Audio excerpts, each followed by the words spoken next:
मित्रों नमस्कार। पिछले वीडियो में हमने भारतीय न्याय संहिता की धारा 81 पर चर्चा किया था, जिसमें विधिपूर्ण विवाह की प्रवंचना से विश्वास उत्प्रेरित करने वाले पुरुष द्वारा कारित सहवास यानी सेक्सुअल रिलेशन पर चर्चा किया था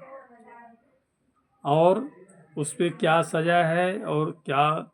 परिभाषा है उस पर चर्चा हुई थी। आज हम बात करेंगे भारतीय न्याय संहिता की धारा 82 यानी 82 पर, जिसमें पति या पत्नी के जीवन काल में पुनः विवाह यानी पत्नी है जीवित तो पति के द्वारा पुनः विवाह करना या पति जीवित है तो पत्नी के द्वारा पुनः विवाह करना, तो यदि कर लेता है तो क्या अपराध होगा। तो मित्रों इसमें दिया हुआ है, जो कोई पति या पत्नी के जीवित रहते हुए ऐसी दशा में विवाह करता है जिसमें ऐसा विवाह इस कारण शून्य है कि वह ऐसे पति या पत्नी के जीवन काल में होता है, वह दोनों में से किसी भी भांति के कारावास से जिसकी अवधि 7 वर्ष तक हो सकेगी दंडित किया जाएगा और जुर्माने से दंडित किया जाएगा। यानी यदि पत्नी जीवित है और उसका पति जो है पुनः विवाह कर लेता है तो वह अपराधी होगा और सज़ा 7 साल होगी। उसी तरह से यदि पति जीवित है और पत्नी शादी कर लेती है तो वो भी सजावार होगी और उसकी सज़ा जो होगी 7 साल होगी और 7 साल तक होगी और फाइन भी होगा, दोनों हो सकता है। लेकिन इसमें एक अपवाद है कि ऐसे व्यक्ति पर इसका विस्तार नहीं है जिसका ऐसे पति या पत्नी के साथ विवाह सक्षम अधिकारिता के न्यायालय द्वारा शून्य कर दिया गया है, माने उस पर लागू नहीं होगा। जो कोर्ट के द्वारा उसके विवाह को शून्य कर दिया गया है यानी डाइवोर्स हो गया है, तो उस पर यह लागू नहीं होगा। और न ही ऐसे व्यक्ति पर है जो पूर्व पति या पत्नी के जीवन काल में विवाह कर लेता है, यदि ऐसा पति या पत्नी उस पश्चातवर्ती विवाह के समय ऐसे व्यक्ति से 7 वर्ष से निरंतर दूर रहा है और उस समय के भीतर ऐसे व्यक्ति द्वारा यह नहीं सुना गया कि वह जीवित है, परंतु यह तब जबकि ऐसा पश्चावर्ती विवाह करने वाला व्यक्ति उस विवाह के होने से पूर्व इस व्यक्ति को जिसके साथ ऐसा विवाह होता है तत्वों की वास्तविक स्थिति की जानकारी जहाँ तक हो उनको ज्ञान दे अवगत करा दे। यानी मान लीजिए कि यदि कोई विवाह कर लेता है, एक अपवाद है कि यदि कोई विवाह कर लेता है तो वैलिड है, माने उस पर नियमतः जायज़ है। यदि वह कोर्ट के द्वारा डाइवोर्स फाइल करने के बाद डाइवोर्स उसके पक्ष में हो जाता है कि दोनों अपना अलग अलग रह सकते हैं, या 7 साल तक पति या पत्नी को यह जानकारी में रहता है, दोनों दूर रहता है और उसको यह जानकारी नहीं रहता है कि पति या पत्नी दोनों में से कोई जीवित है, और ऐसी स्थिति में वह शादी कर लेता है,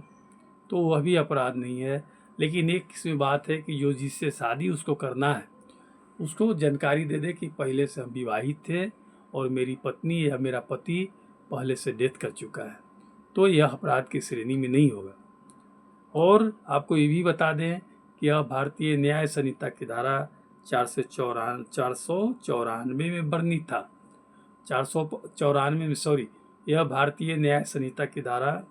82 में है, लेकिन आईपीसी की धारा 494 में वर्णित था। और यह जो अपराध है नॉन कॉग्निजेबल है, बेलेबल है और ट्रायबल बाय मजिस्ट्रेट है, एनी मजिस्ट्रेट है, फर्स्ट क्लास मजिस्ट्रेट। और यह जो है हस्बैंड और वाइफ के द्वारा कंपाउंडेबल है, यदि चाहे तो इसके द्वारा समझौता हो सकता है। इसमें दिया है सब सेक्शन 2, कहता है कोई अपने विवाह के तथ्य को उस व्यक्ति से छिपाकर, यदि मान लीजिए कोई विवाह कर लेता हो उपयुक्त परिस्थिति में जो अभी ऊपर में बताया गया, कोई छिपाकर पश्चातवर्ती विवाह करता है यानी बाद वाला विवाह करता है, तो वह उपधारा 1 के अधीन अपराध करता है और वह दंडनीय हो जाएगा। और उसका दंड क्या होगा, वो 10 वर्ष तक हो सकेगा, फाइन भी होगा और जुर्माने का भी दायी होगा। क्लियर है? तो यह जो है आपको, आप शादी कर रहे हैं यदि दोबारा, तो यह तय करना है कि आपके डाइवोर्स हो गया है, आपकी पत्नी आपसे या पति आपसे 7 साल से अलग रह रहा है और आपको जानकारी में लगता है कि अब वो नहीं है, मर गया है, तो आप दूसरा शादी कर सकते हैं। लेकिन दूसरा शादी करेंगे तो जिसके साथ शादी होता है दोबारा, उसको यह जानकारी देनी होगी कि हम पहले से विवाहित थे और मेरा डाइवोर्स हो गया है, या मेरी पत्नी डेथ कर गई है, या कहाँ चली गई, या मर गई, या अलग हो गया, कुछ जानकारी नहीं है, तो इस स्थिति में आप कर सकते हैं। और नहीं तो छुपा के करेंगे ब्याह, तो विवाह, तो आपको 10 साल की सज़ा होगी। और यह जो पहले आईपीसी की धारा 495 में वर्णित था, और यह जो अपराध है किस तरह का है, नॉन कॉग्निजेबल है, बेलेबल है, मजिस्ट्रेट ऑफ फर्स्ट क्लास द्वारा ट्रायबल है। तो थैंक यू मित्रों, यह आज हो गई धारा 82 पर चर्चा। आपको ये खास चीज़ बता दें कि हम लगातार